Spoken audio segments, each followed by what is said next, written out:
Estamos muy contentos porque hemos colaborado nuevamente con el Museo del Palacio de Bellas Artes y Spotify en la producción de Intervenciones, una playlist para recorrer la exposición Picasso y Rivera, Conversaciones a través del tiempo.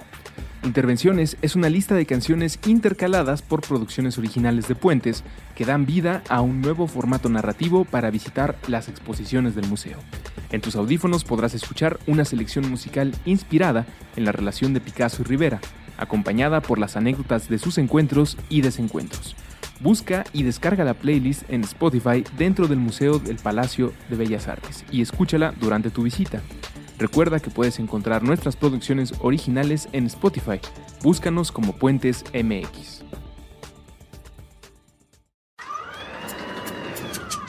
Cine Garage. Aquí cabe todo el cine. Con Eric Estrada. Estrenos. Puentes.me.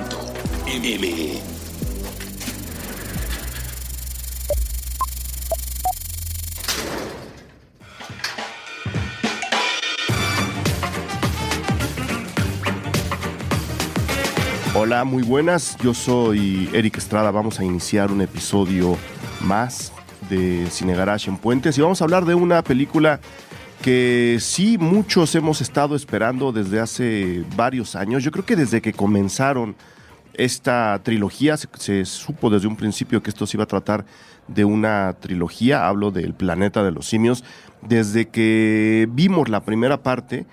Y desde que se nos anunció en el estreno que esta nueva serie de películas iban a empujar los acontecimientos para que la película del 68 tuviera, digamos, unas 3 precuelas más o menos consecuentes, pues esperábamos cómo es que íbamos a llegar de la historia de un pequeño simio que de repente se vuelve muy inteligente a una dominación de parte de los simios en general sobre el planeta Tierra y el posterior o subsecuente sometimiento de la raza humana a las voluntades de los nuevos dueños del planeta, ¿no? Estoy hablando de la primera película, la de 1968 de Franklin J. Schaffner, pues una aventura de ciencia ficción vanguardista incluso a la fecha. Nosotros aquí en Cine Garage en Puentes somos muy fans de la propuesta de estas películas. Incluso hicimos ya, Russo y yo, un programa especial dedicado a esta vieja serie de películas y un poco a las dos que preceden a La Guerra del Planeta de los Simios o al Planeta de los Simios, La Guerra, como se llama en México. Una propuesta, repito, vanguardista, interesante, una propuesta desalentadora, distópica, prácticamente post-apocalíptica, especialmente en su segunda parte, cuando sabemos que la hecatombe nuclear finalmente hizo del mundo un lugar todavía menos habitable de lo que es ahora, y por eso, cuando se anunció la primera parte de esta nueva versión del Planeta de los Simios, saltándose por completo, de manera un poco grosera, diría yo, el esfuerzo que hizo Tim Burton, el jugueteo que tuvo con el tema, digamos, el chiste negro que hizo sobre la propuesta de los personajes, primero que se habían creado en la novela, y después de la serie de películas que surgieron de ellas, ahora, habiendo saltado al pobre Tim Burton, habiendo enterrado por completo su película, yo creo que tiene por ahí un par de cosas que podríamos rescatar justo a manera de disfrute, a manera de no de burla y de sorna, sino de bajémosle un poco a los humos. De hecho, vamos a ver cómo creo que por primera vez, yo no recuerdo en las 2 películas anteriores, en esta tercera parte tenemos una fuerte carga de humor, lo cual nos hace ver que Tim Burton tampoco estaba tan errado con lo que quiso hacer. Lo hizo a su manera, lo contó a su manera, hizo la historia y la dominó a su manera, y yo creo que lo hizo bien, pero la gente no recibió de muy buena gana todo esto. Pero bueno, saltando todo eso, se propone esta nueva trilogía para llevarnos a esos acontecimientos Y comienzan, repito, con la historia de César muy, muy pequeño, la manera como él se vuelve inteligente, la manera como se relaciona con los humanos, un poco planteando este mestizaje, en este caso cultural, intelectual, con la especie humana, que después va a desencadenar no solo la explosión de inteligencia extra de parte de los simios, sino el pensamiento y el entendimiento que de este mundo tiene César, el primer simio ultra inteligente, le vamos a llamar así, pero los simios ya son inteligentes, pues su inteligencia es diferente a la nuestra. Lo que propone la primera parte de esta trilogía es que la inteligencia de César, su manera de interactuar con el mundo y de entenderlo, se equipara de tal forma con la de los humanos que se vuelve, digamos, ultra inteligente, lo cual a los ojos de la ciencia lo hace muy interesante, pero a los ojos de la cultura dominante, que por naturaleza y por tradición siempre quiere tener el control de todo, lo ve amenazante, ¿no? ¿Por qué? Porque es una persona doblemente inteligente. Hablo de César. Es inteligente al estilo simio y es inteligente al estilo humano. Entonces tiene, a final de cuentas, una inteligencia incluso superior a la de muchos humanos, que solamente contamos con la inteligencia humana. Ese es parte del dilema de que plantea el personaje como César, y eso es mucho del combustible que se inyecta en la segunda parte de la película, en donde el conflicto estalla de manera mucho, mucho más clara, ¿no? En donde se nos plantea que los simios, a la hora de portarse tan inteligentes, son vistos con mucho recelo de parte de los hombres, que considera el ser humano desde hace mucho tiempo, si no revisen los postulados y sentencias como el hombre es la medida de todas las cosas, a la hora de tener una inteligencia muy similar, ven amenazado su dominio, y a la hora de ver amenazado su dominio, el hombre, con una naturaleza bastante pervertida como la que tenemos, normalmente reacciona oprimiendo, destruyendo y apagando esas otras luces que quieren participar del mundo. Y, repito, ahí todavía no se veía muy claro cómo es que en 3 películas que ocurren prácticamente en la era contemporánea, lo cual hace a esta ciencia ficción todavía más atractiva, nos iban a llevar a aquel planeta en el futuro en el que un grupo de astronautas que habían salido en 1968-69 de la Tierra llegaban en una especie de cruce de tiempos para encontrarse con un monstruo de planeta, como ellos lo llaman, un manicomio de planeta, como lo llama Charlton Heston, como ese. Digamos que faltaba tiempo, faltaba como el último puente. Y lo que hace la guerra, el planeta de los simios, la guerra, es decirnos hacia dónde va ese puente. No la construcción, no lo van a narrar, no lo van a contar, nos dejan la historia en otro punto, pero nos dicen a partir de aquí a que sí se les hace mucho más conocida la situación para llegar a la historia que teníamos originalmente en 1968. Entonces, parte de la emoción de tener un programa, un estreno como El Planeta de los Simios, la guerra, es que se cierra una trilogía que siempre supimos que lo iba a hacer, un poco lo que ocurre con la famosa trilogía de Nolan. Sabíamos que no iba a ser 7, 8, 9 películas, ¿no? Como Michael Bay y los Transformers, sino que simplemente iban a ser 3. Y que en esas 3 iba a estar contenido todo el discurso. Entonces, agradeciendo de que a nadie se le haya ocurrido, híjole, vamos a hacer la 3.1, vamos a hacer la 2.2, ¿no? Vamos a dividir la última parte en 2 para que sean 4 películas. Vamos un poco a platicar, por lo menos lo que desde mi punto de vista significa y representa una película como El Planeta de los Simios, que ahora con el verano ya bastante avanzado, el verano cinematográfico ya bastante avanzado, con pocos estrenos realmente trascendentes en el futuro, de aquí a septiembre, pues sí, estaría yo creo que en el top 3 de las películas del verano, pero las posiciones finales están peleadas con Dunkirk, que no he podido ver. Ya luego verán por qué no lo he podido ver, y con Baby Driver, que es un poco la razón por la que no pude ver Dunkirk. Ahí estaría yo creo que con posibilidad de que se cuele otra, de que una película aparezca por ahí, estaría el top 3 del verano. Entonces, tomando en cuenta esa posición o esa posible posición del Planeta de los Simios, yo creo que una de las principales virtudes de esta película es que, aunque es una tercera parte de una trilogía que comenzó hace mucho, que desde ese punto de vista está basada a su vez en otros personajes surgidos de una novela, es hasta cierto punto una película escrita para el cine. Dunkirk está basada en hechos reales. Baby Driver es un guión completamente original, aunque por supuesto tiene influencia de muchísimas películas.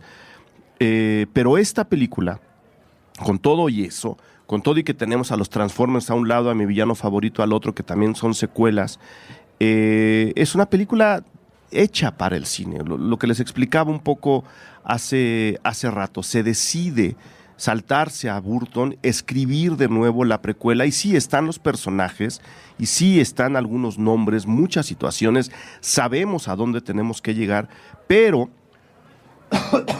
la petición del estudio es: háganme una película para el cine. O sea, no hay una novela previa, no hay un cómic que cuente esta historia en particular. Repito, están los personajes y sabemos a dónde vamos a llegar, que ya está contado, esa historia ya está contada, pero es un desarrollo especial para su disfrute en las salas cinematográficas, lo cual ya le da un punto extra. Y luego creo que voy a empezar a hablar de las cualidades cinematográficas, que es lo primero que me llama la atención cuando estoy viendo una película, ¿no? Es donde me clavo normalmente al comenzar a ver una película, y me gusta mucho. A mucha gente le incomodan las referencias, claras o no, obvias o no, a otras películas. Yo creo que es necesario que una película como El planeta de los simios te diga de dónde está abrevando, para que tú puedas empezar a encontrar otro tipo de lecturas. Mucha gente se quejó de las referencias obvias a muchísimas películas dentro de esta tercera parte. Yo creo que es padre que en el principio, por ejemplo, cuando estamos a la mitad de la guerra entre simios y humanos, que están enfrentados pues por un dominio territorial muy claro, que ya vimos cómo comenzaba en la segunda parte, y con un enfrentamiento provocado por un simio que está, digamos, en una especie de posición contraria a la que está César. Es un simio que ahora está dotado de inteligencia extra, pero que, al contrario de César, que recibió todas las bondades de la ciencia humana, él fue él fue el depositario de experimentos con los cuales esa tecnología tenía que avanzar, o con los cuales esa tecnología pudo avanzar. Es, en pocas palabras, un simio de laboratorio que pues fue maltratado, que fue mutilado, que fue vejado, y entonces él tiene un odio muy guardado hacia la especie humana que él conoció, hacia la raza humana, a ese lado de la raza humana que él conoció, y no alcanza a racionalizarlo de manera real hasta que se vuelve un poco más inteligente. Entonces, él es el que provoca la guerra, es el lado oscuro de César, ¿no? Incluso podríamos establecer una lectura, especialmente en esta tercera película, sobre si César y Koba son la misma persona o son personajes diferentes. Muchas veces la película juega con eso y llega incluso a sugerir que de manera muy ligera, ¿no? Tampoco es una disertación filosófica tan profunda, que Koba y César son de alguna forma la misma persona, lo cual le da también una lectura interesante, especialmente a la segunda parte, no tanto a esta. Habiéndose desatado la guerra, la película nos mete directo en las trincheras en donde están los simios defendiendo el territorio que los humanos quieren quitarles. Los humanos han estado avanzando, hay un grupo muy claro de soldados que están atentando contra el terreno que ya de entrada le pertenecía a los simios. Y en ese paseo por las trincheras, en ese conocer la situación de guerra en la que están viviendo estos simios, yo sí creo que Matt Reeves quiere que pensemos muy claramente en dos Stanley Kubricks, en dos facetas bélicas diferentes de una persona como Stanley Kubrick. Por supuesto, la primera, cuando vemos a los soldados avanzar sobre estos territorios, nos lleva directamente a Cara de Guerra, ¿no? A los cascos, a cómo se camina, a la situación en la jungla, a la tensión entre los movimientos de los soldados, pero en el paseo por las trincheras nos lleva a este otro Kubrick de Senderos de Gloria. la película que aborda la situación de la Primera Guerra Mundial, la crudeza de la Primera Guerra Mundial y, por supuesto, lo inútil de la Primera Guerra Mundial, a final de cuentas. Tanto que la Primera Guerra Mundial fue seguida de otra guerra mundial. Si la Primera Guerra Mundial hubiera cumplido su cometido, la Segunda Guerra Mundial creo que habría tenido muchísimas menos posibilidades de haberse desarrollado. Teniendo esos dos Kubricks ahí, con una guerra de Vietnam por un lado y con Senderos de Gloria por el otro, nos dice, número uno, creo, ¿no?, que Matt Reeves nos está diciendo con esas referencias, para eso sirven las referencias, para eso hay que tenerlas, para eso hay que leerlas. Uno puede darle a la película la lectura de, número uno, estamos enfrente de una guerra inútil, estamos enfrente de una pelea que no debería estarse desarrollando, o por lo menos no de esta manera, y número dos, esta guerra se va a parecer mucho a la guerra de Vietnam.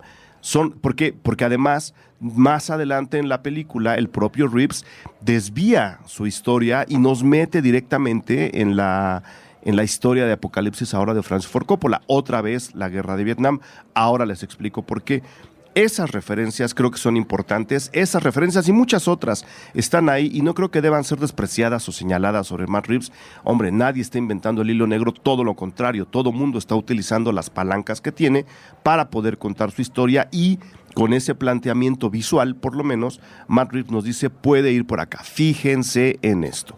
En medio de ese planteamiento bélico de estos dos Kubricks, que luego se van a dar la mano con Francis Ford Coppola, tiene a César tratando de conciliar o de reconciliar los dos frentes que él conoce, el de los humanos y el de los simios. Y de manera muy clara establece de entrada la postura pacifista de este gran personaje. Yo creo que es un gran personaje y ahí es donde está mi disfrute mayor de la película. Él dice, si usted le dice a los humanos, además capturan a un grupo de soldados y les dice, si ustedes, ve y dile a tu coronel que si ustedes nos dejan el bosque a nosotros solos, se termina la matanza, que es un poco el refuerzo del discurso pacifista que tienen películas como Cara de Guerra y como Apocalipsis ahora, aunque contados de una manera muchísimo más oscura y violenta que otras películas pacifistas, incluso que se remiten a la guerra de Vietnam. Entonces, cuando César da esta sentencia, se cierra ese primer planteamiento y nos dicen, sí, estamos en una guerra inútil, sí, estamos en una guerra que no debería pelearse, y sí, estamos, como los humanos se van a negar a dejarle los bosques a los simios, en la detonación del último conflicto. Si César no dice esto, el resto del conflicto bélico no tiene credibilidad, aunque se tomen sus libertades y aunque tenga algunos huecos en la historia, huecos de fundamentación, qué es lo que realmente quieren los humanos, qué es lo que realmente están peleando. Sí, la historia lo justifica, sí, la historia soluciona esas preguntas, pero además está la pequeña capa filosófica que le pone César al decir, ustedes tienen la posibilidad de parar esta guerra y no lo van a querer hacer, que es lo que sigue después de la película. Es decir, a partir de esa frase, que es muy al comienzo de la historia, la película dice, yo voy a partir de aquí y con esta lectura creo que quiero que vean la película. Eso, por supuesto, es trabajo de los dos guionistas reales de la película, Mark Bombach y Matt Reeves, el propio Matt Reeves, que si ustedes revisan la filmografía de estos dos personajes, no es en realidad impresionante, pero se ha acomodado a varios intereses de varios estudios que han entregado películas medianamente o realmente importantes, como es el caso del Planeta de los Simios. Ellos han escrito las otras películas. ¿Qué es lo que está reflejando este trabajo de Bombach y de Reeves? Que son muy buenos autores de películas hechas a la medida. Aquí, a partir de fíjense, por ejemplo, el ejercicio o todo lo que tuvieron que entender para poder venir a contarnos esta historia. Está primero la novela de Pierre Boulez, ¿no? Esta historia de la nave espacial en la que dos personajes se encuentran flotando en el espacio, el relato de un astronauta que llegó a aterrizar en un planeta en donde todo estaba de cabeza, los simios dominaban a los humanos eran sometidos, y ellos leen la narración de la bitácora de este personaje. Ahí está la novela. De esa novela sale El Planeta de los Simios de 1968, que se desarrolla después a lo largo, creo que son 5 historias, siempre pierdo la cuenta, y después se intenta resucitarla con Tim Burton. Reeves y Bombach tienen que entender, revisar, o tuvieron que, quiero creer que lo hicieron porque el trabajo final es muy bueno, entender y revisar el discurso de esas películas para entonces sí responder al llamado del estudio y poder dejar una historia sólida en 3 capítulos que, en pocas palabras, termine donde comienza la original de 1968. Entonces, ese como ejercicio autoral de guiones, en este caso, creo que es muy interesante y no es nada sencillo. En la función de prensa, ya sabrán ustedes y si no sabrán, prometo que sí haremos ese programa, mi sentir alrededor de las funciones de prensa. Alguien por ahí dijo, híjole, la verdad es que no sé con qué intención van al cine. Asumo que le gustó la película, ¿no? Y al final dijo, sí, platicaba con su colega, que también, pues tampoco era nadie de aplaudir, porque el colega no había entendido lo que había pasado en la película. Además, haciendo una película muy clara, muy directa, muy poco simbólica, aunque cuenta con sus símbolos. Ya llevamos, por ejemplo, el de César, ya llevamos otros por ahí. Le dice, hombre, si ya tienes estas películas, ¿para qué necesitas las otras? Creyendo yo creo que su colega no había visto las otras películas, lo cual es perfectamente válido, ¿no? Pero nuevo en muchos sentidos, le decía, si ya tienes estas, ¿para qué necesitas las otras? Pues bueno, señores, a ver, sin las otras películas, estas no existirían. En consecuencia, sí las necesitas, especialmente si te estás dedicando a ver películas como complemento de tu trabajo o para tu trabajo. Si lo haces por disfrute y nada más te quieres divertir, no tienes ninguna necesidad de ver las otras. Yo recomiendo hacerlo. Pero si estás en una función de prensa, se asume que eres un profesional de la prensa que está manejando la información en otro nivel, teniendo la obligación de manejar la información en otro nivel. Habiendo visto estas películas, por supuesto que necesitas las otras, las hayas visto o no. Primero, porque sin ellas no están estas, y segundo, porque estas te llevan a aquellas. Repito, desde un principio se nos dijo, esta película te va a llevar a la del 68. Entonces, si tú estás en una función de prensa para profesionales, tienes que ver la del 68 tarde o temprano, porque estas historias están apuntando directamente hacia allá. Y al verlas, entonces sí vas a poder desarrollar muchas más capas de lectura. Bueno, no lo quisieron hacer. Yo creo que los señores Baumbach y Reeves sí lo hicieron, y en consecuencia entregan un guión muy, muy bien armado. Y sí,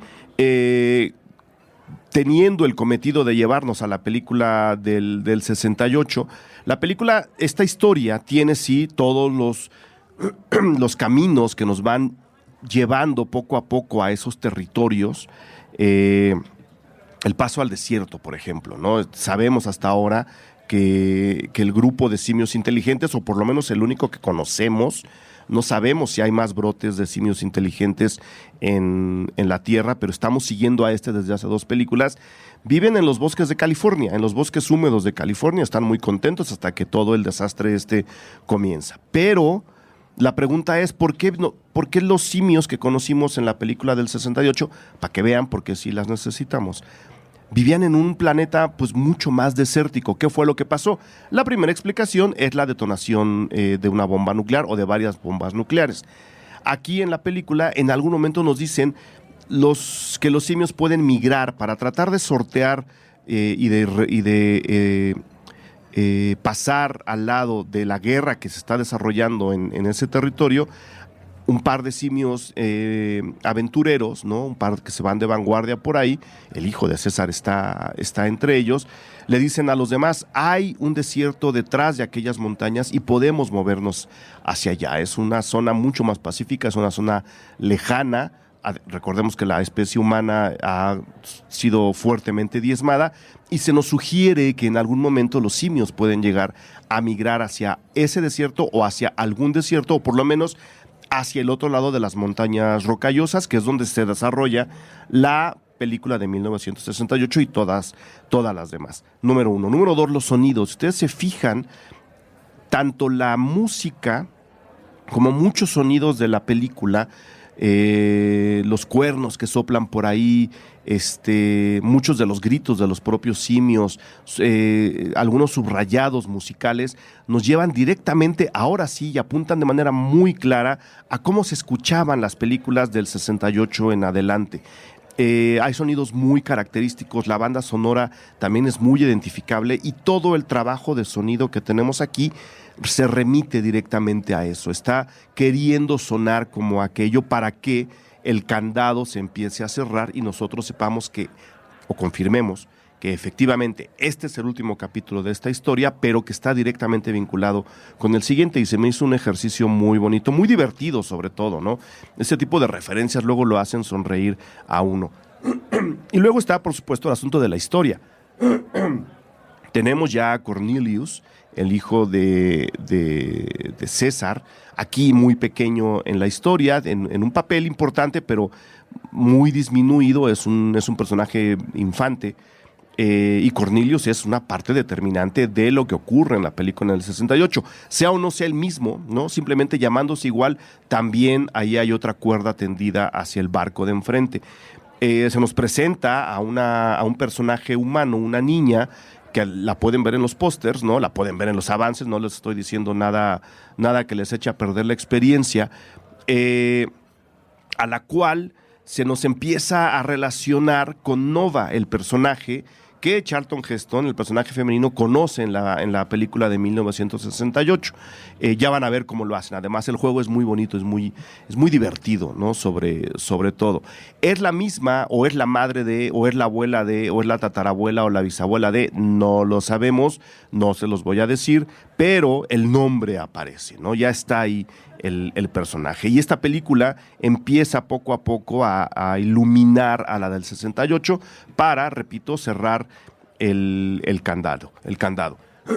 Y luego, otro apunte hacia esa película que además le sirve mucho al discurso de esta, es el juego en este enfrentamiento bélico entre humanos y simios. Sí hay un juego y una dualidad muy marcada entre la tecnología humana, ¿no? Que ahí sí es superior, es una tecnología además desarrollada específicamente para la guerra, es superior, es opresora y acaba dominando a los simios tarde o temprano. Eso lo contrapone, que además es un juego que han hecho varias películas que se refieren a la guerra de Vietnam, con la simplicidad de la tecnología simia, que si bien tienen lanzas y arcos, estos eran usados primordialmente para cazar, ahora son usados para defenderse en la guerra, son sus armas de guerra. Y la película también deja muy claro que esa diferencia va a pesar mucho en el desenlace de esta historia. Y eso, al mismo tiempo, según yo, es un símbolo entre el conflicto central que estalló en la primera parte, que se desarrolla en la segunda parte de la trilogía, en el que en esta tecnología que primordialmente sirve a la guerra, incluso la de los grandes laboratorios, es en donde se origina el famoso virus de la gripe de los simios. Es un error de un laboratorio, eso lo sabemos en la segunda parte. Es un error de una cultura o de una especie que dice dominar tecnológicamente a la naturaleza. Cuando ese error sale y el virus se propaga, por supuesto, el humano es tan altanero y es tan egoísta que jamás va a reconocer ese error y en consecuencia vacuna al virus como el virus de la gripe de los simios, culpando a los simios, a los que se les considera primitivos y salvajes, como generadores de este virus. Es decir, es un símbolo entre la gran tecnología bélica de los humanos, de las que les hablaba yo hace rato, y la simplicidad con la que se mueven los simios del otro lado. Ahí está el virus en su alta tecnología generado en un laboratorio y la culpa hacia los simios de que ese error se haya, convertirlos en un chivo expiatorio, en pocas palabras. Y es ahí donde se nos establece también el dilema en el que está parado César. Repito, su personaje ahora tiene muchas más interpretaciones, puede ser Koba y César a la vez, pero también se mueve entre el sueño de poder vivir como él quiere, con la gente con la que él quiere, y la pesadilla de estar atrapado en una guerra que él no inició, o por lo menos no inició de manera consciente, si asumimos que él y Koba son el mismo personaje. Eso nos lleva a un replanteamiento de la lectura de lo que el planeta de los simios ha sido desde siempre. En 1969, La película sirvió mucho para traer a la mesa de discusión el tema de los derechos civiles en los Estados Unidos. Fue una década en la que se peleó mucho por los derechos de las minorías raciales, especialmente la afroamericana, que luego se fueron expandiendo a la pelea y a la demanda de derechos de otras minorías o de sectores oprimidos de la sociedad. Ahora, trayendo esta historia, como les decía yo, a nuestro presente, a un futuro muy cercano a nuestro presente, se puede dar una nueva interpretación a esta otra lucha de derechos, también civiles, que se extienden a los humanos en un mundo mucho más complicado, porque estamos más entrelazados unos con los otros, que en consecuencia necesita este tipo de películas para decir, oigan, creo que a la hora de analizar la aventura de los simios, podemos entender también a los migrantes, tanto de África, Asia, a Europa, como de México, Centro y Sudamérica a Estados Unidos, como de China a otros países. El mundo está migrando mucho en este momento y esa migración está atentando contra el status quo de un sistema capitalista que creía que estaba completamente consolidado.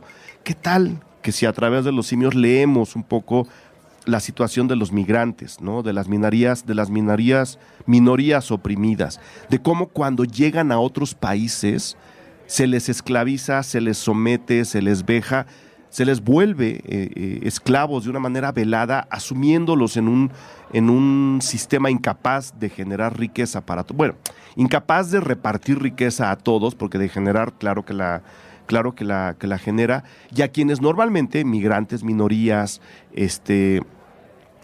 sectores oprimidos, se les acusa de ser los responsables de la violencia y de las enfermedades de los países que les acogen. Justo eso es parte de la historia del planeta de los simios, y creo que entendiendo lo que fue la película en los 60 y lo que puede ser esta película en el 21, ese subtexto, esa otra lectura está puesta a través de la historia que estamos describiendo en este momento. Déjenme hacer la pausa de este episodio. Venimos con algo más de la película y creo que podemos proyectar un poco a futuro qué es lo que puede pasar con ella. Ahora bueno.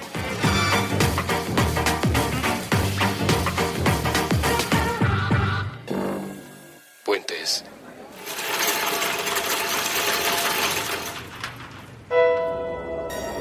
Alianza Rebelde. Conversaciones sobre una galaxia muy, muy lejana. Nuevo episodio todos los viernes a las 9 p.m.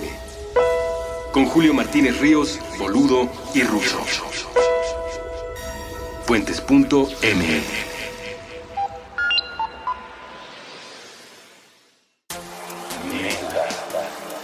Cultura pop en 60 minutos. Con Evaristo Corona Volvo. Nuevo episodio de lunes a viernes a las 4 p.m. Puentes.ml.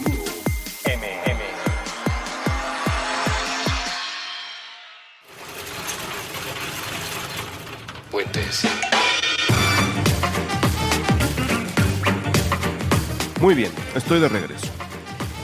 Para cerrar un poco el discurso debajo de la historia de la película y luego meternos a disertaciones un poco más técnicas, ¿no? menos sociológicas, a mí me llama mucho la atención este capítulo. Bueno, si ustedes recuerdan la película del 69, recordarán que los humanos no hablan, son mudos, ¿no? Hablan a señas, hablan con quejidos, hablan con gruñidos, como lo hacen los animales, ¿no? Y incluso los astronautas que llegan los consideran como inferiores por el hecho de no poder hablar. La guerra, el planeta de los simios, la guerra, lo que hace es plantear el origen de esa pérdida de la capacidad de hablar y jugar con ella, reforzando el punto que yo les decía, que yo les comentaba hace rato. Los humanos dejan de hablar, ¿no? Se están quedando, no mudos, pero están perdiendo la capacidad de hablar el lenguaje que todo mundo hemos conocido como natural, en este caso, porque como está todo ubicado en los Estados Unidos, de hablar inglés, ¿no? Entonces los humanos dejan de hablar, se tienen que comunicar de otra forma. Por supuesto, los humanos que todavía hablan los acusan de ser salvajes, de animalizarse, de haber perdido el intelecto.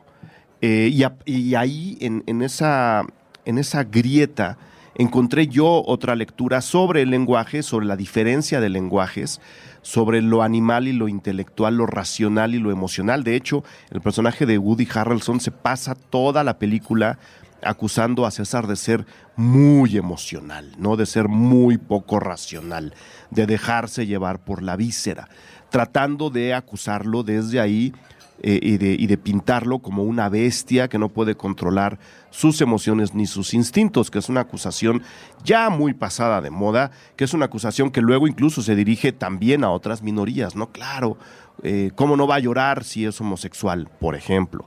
Las mujeres son muy emocionales, que también es una acusación de prejuicio que lastima mucho, ¿no? Tanto a homosexuales como a mujeres.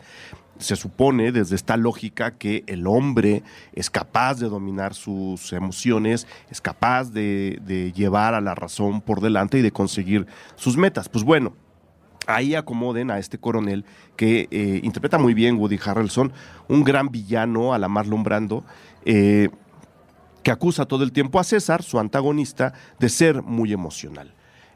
Aunque por supuesto le sorprende e incluso le da miedo que este antagonista pueda hablar como ya no pueden hablar muchos de sus otros colegas humanos, ¿no? Hablo del coronel, hay humanos que están perdiendo el habla. ¿Qué encontré yo ahí en medio? Y aquí es donde empieza uno a teorizar, pues que la humanidad en este sistema que ya describí hace rato, la humanidad en esta necedad de querer seguir siendo como siempre y de creer que lo que nos ha dado hasta ahora nos va a funcionar para siempre. Ahí están las políticas de Trump sobre combustibles renovables. Tiene este lenguaje como dominante y es, en pocas palabras, el único lenguaje que mucha gente entiende. Con el cambio que ofrece el nacimiento de los simios ultrainteligentes, el estallido de la guerra, ¿no? La transformación del mundo que ocurre a partir de la propagación del virus. O sea, esta enorme crisis apocalíptica que nos plantea la película tiene que provocar un cambio. Hay gente que entiende ese cambio y se sube a él, y hay gente que quiere que las cosas se mantengan como siempre porque es el único sistema que controla, porque es el único sistema que entiende. Entonces, el hecho de que unos humanos dejen de hablar y los otros humanos que han vivido como han vivido hasta ahora, los consideren animales, bestias, poco intelectuales y muy racionales, y los señalen así, a mí me planteó la posibilidad de que la película también nos está diciendo, oigan, este lenguaje bélico, este lenguaje ultracapitalista, tremendamente masculino, a la mala, opresor, lleno de, pues sí, mucho discurso de odio, está dejando de ser el primordial, el predominante, y está surgiendo una nueva manera de comunicación que, en consecuencia, los bélicos, los masculinos, los anticuados, les voy a llamar así, no entienden, pero nosotros sí. Todos los que estamos a favor del cambio estamos hablando otro lenguaje que no se parece nada al de ellos. ¿Qué es lo que pasa? Como se los dije hace rato, cuando el sistema ve amenazado su status quo, oprime, mata, aniquila. Entonces, este otro sector que está tratando de conservar el sistema animaliza y acusa de irracionales y de poco intelectuales a los que están hablando este otro lenguaje, a los que ya no hablan como hablamos nosotros, sino que hablan, y lo dicen ellos muy claramente, como los animales. ¿En dónde está César? Exactamente a la mitad, otra vez como en el principio de la película. Él entiende tanto el lenguaje de los que están a favor del sistema como de los nuevos, y creo que por ahí el nombre de Nova, de la niña, también nos da una muy buena señal. El lenguaje de los nuevos están empezando a generar. César está parado entre los dos y tiene esa gran ventaja de saber qué idioma se está dejando de hablar, el de la guerra, el del sistema, el de la explotación, el de la esclavización, y qué otro lenguaje está empezando a salir. Un lenguaje que por supuesto aquellos consideran inferior, pero que podría acabar salvando a una buena parte de la raza humana, ¿no? Y es ahí donde está, por supuesto, el gran, y siento mucho que el colega de atrás no haya entendido lo que ocurre, pero gran castigo hacia los líderes en esta película. No voy a soltar ningún estropeo, espero. El gran castigo hacia los líderes que están queriendo señalar a los demás como bestias y como animales, especialmente a través de esta modificación del lenguaje, tienen su gran castigo al enterarse que ellos, número uno, son igual que la gente a la que están señalando como salvaje, y número dos, serían capaces de hablar ese lenguaje, el nuevo lenguaje, si quisieran, simplemente no quieren. Entonces, cuando se enteran que ni son superiores, ni son mejores, ni su lenguaje es mejor o más perfecto que el otro, es donde está su sufrimiento, ahí es donde está su castigo, ¿no? Por supuesto, se trata de chivos expiatorios, haciéndole ver a los ejecutores que las cosas no son como ellos dicen. De nuevo, siento mucho que el colega de atrás no haya entendido todo lo que le ocurre a estos líderes del sistema que nos presenta la película. Creo que ahí hay un señalamiento interesante, importante, a nivel de cine de entretenimiento, ¿no? No está planteando ningún dilema filosófico, nos está, repito, llevando a la película de 1968, donde los humanos hablan. Lo que están haciendo aquí es darle un poquito más de contexto a ese no hablar de los humanos y a lo que eventualmente pasa en las películas siguientes. En consecuencia, esta película se transforma en un gran cierre del círculo para después comenzar de nuevo con las historias del 68 en adelante, pues de una manera muy clara, muy redonda, ¿no? Y creo que aquí es donde hay que agradecer el viaje que nos hicieron hacer. Yo al momento de estar terminando la película, pensaba mucho en el personaje que tenía yo aquí enfrente, y el personaje que tenía yo en la primera película, ¿no? Un simio que apenas está empezando a relacionarse con los humanos. Y creo que lo más emocionante de esta tercera película es que representa el cierre de un gran viaje, de un personaje que se desarrolla como muy pocas veces se desarrollan ya los personajes en el cine, con una amplitud, con una paciencia y con una serenidad brutales.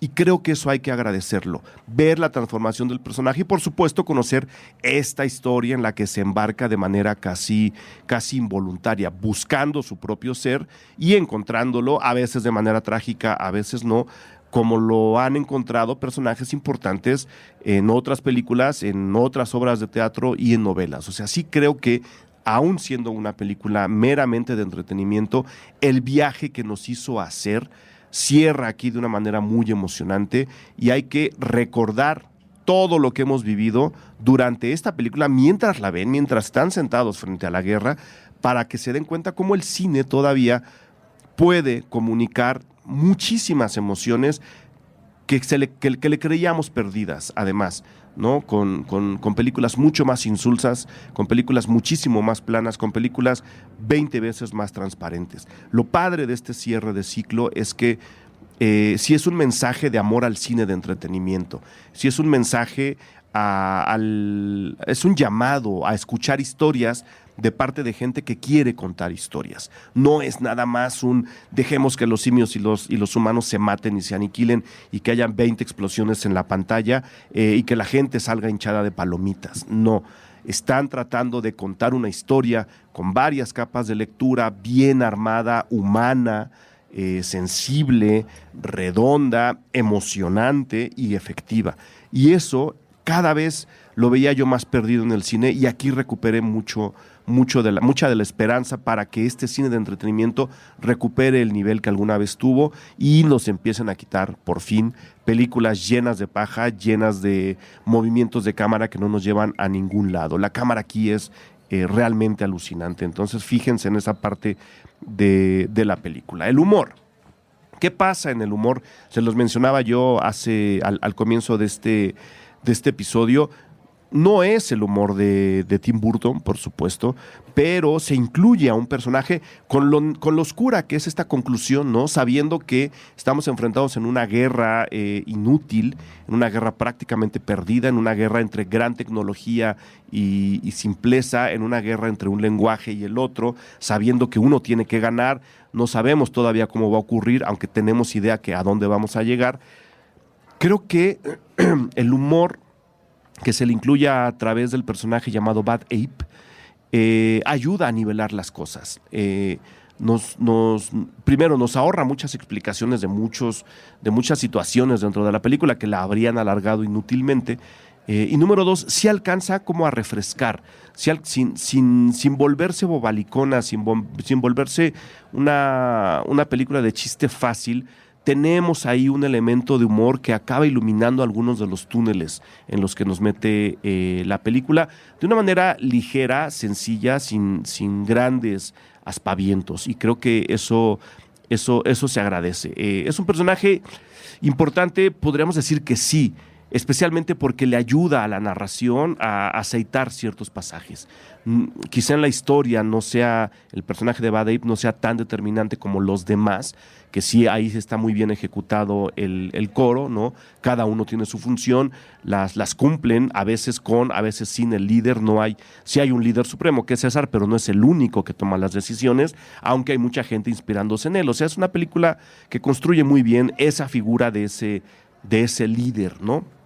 Y Bad Ape, sin tener esa determinación en la historia, sí nos suaviza algunas aristas y nos deja transitar de manera más rápida y más ágil por la película. Especialmente les digo porque la película muy cerca antes de la mitad, apunta directamente a Apocalipsis Ahora de Francis Ford Coppola, una película pacifista, una película que delata la locura del sistema en el que estamos viviendo a través del ensalzamiento de un héroe que cree que el sistema está hecho para él y que él está hecho para el sistema.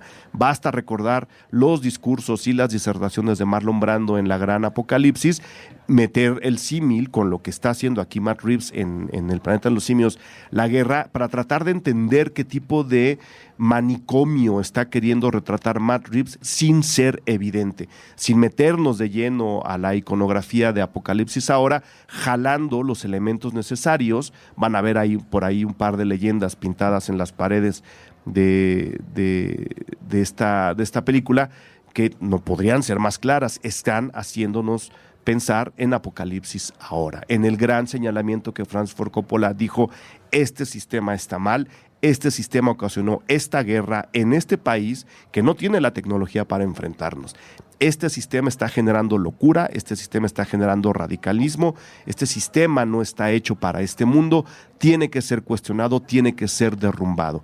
Y ahí, en esa referencia, que es la más clara que tiene esta película, nos habla de los peligros de la ultraderecha gobernando el mundo, que es un peligro cada vez más real y es un peligro además cada vez más presente en muchos gobiernos del mundo, México incluido.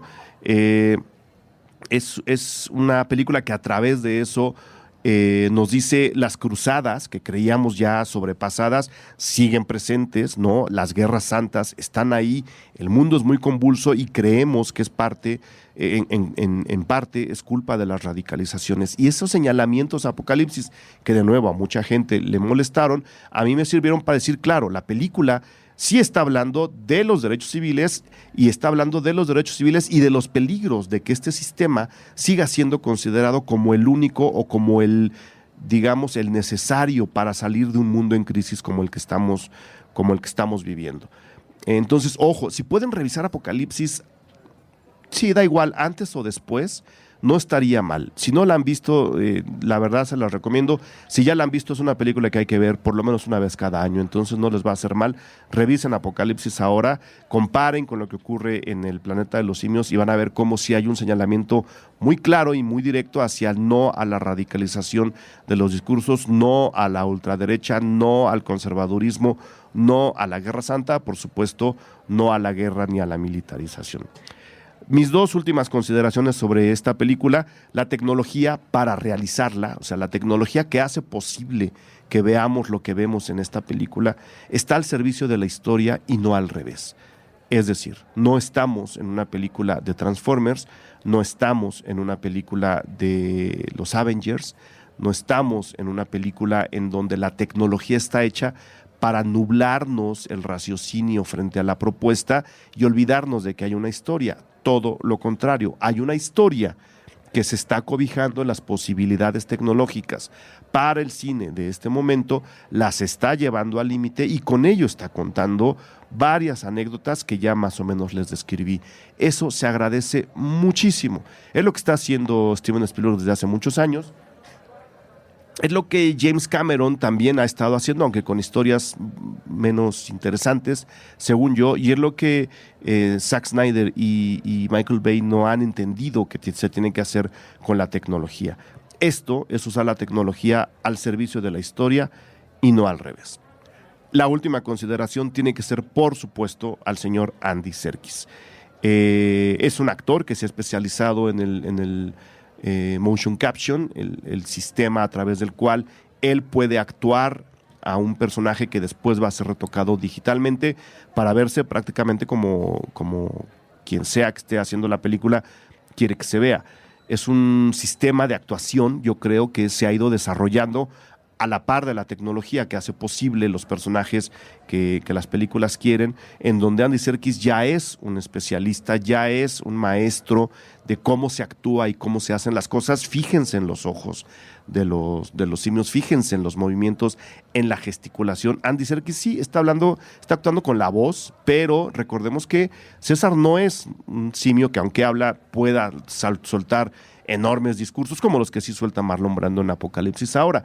Él tiene que dar prácticamente la otra mitad de la actuación con movimientos de cara, sin hablar, con miradas, con inclinaciones de cabeza, con algunos movimientos de cuerpo. Y la verdad, creo que de las tres películas, esta es donde mejor no solo le sale, sino se ve. Yo tuve oportunidad de ver la primera pasando por ahí en una tienda de pantallas HD, y ya no se veía tan bien, ¿no? Ya se notaba el paso de los años con respecto a la tecnología. Eso no la hace una mala película, todo lo contrario. Pero ya se nota, la tecnología avanza a pasos agigantados. En esta sí tenemos una condensación más pura, tanto de la tecnología como de las posibilidades de Andy Serkis y del equipo de actores que están con él trabajando con el motion caption. Y lo dije ya en otros niveles, en otros medios. Estamos muy cerca de que en la Academia de Estados Unidos se abra una nueva categoría de actuación para actores como Andy Serkis, que hacen posibles estos personajes, estas emociones, estas historias con este apoyo de la tecnología. Creo que lo merecen, creo que se tiene que hacer, creo que eventualmente tendrá que pasar, y será muy injusto si el primer Oscar a este tipo de trabajos actorales no se lo dan a Andy Serkis. Chequen de verdad las miradas, los movimientos, las gesticulaciones, las manos, cómo están moviéndose los cuerpos, y se van a dar cuenta del nivel que está alcanzando tanto la tecnología que hace posible que esto se vea como se ve, como el trabajo de los actores que están colaborando con esta tecnología para conseguir estas películas. Esas son, señoras y señores, mis consideraciones alrededor del planeta de los simios, La Guerra. De verdad, no se la pierdan, no importa mucho si no han visto las anteriores. Hay un par de leyendas al principio de la película que nos ubican perfectamente en la situación en la que arranca la película. Si ya las vieron, se la van a pasar todavía mejor, eso sí se los garantizo. Si les da tiempo de verlas, porque ahí andan, chéquenlas y luego vean estas. En este tipo de películas no tienen que ir el primer fin de semana al cine, este tipo de películas aguantan todo el verano en las salas, entonces tómenlo con calma. Y claro, espero aquí sus comentarios y sus consideraciones. Nos vemos después.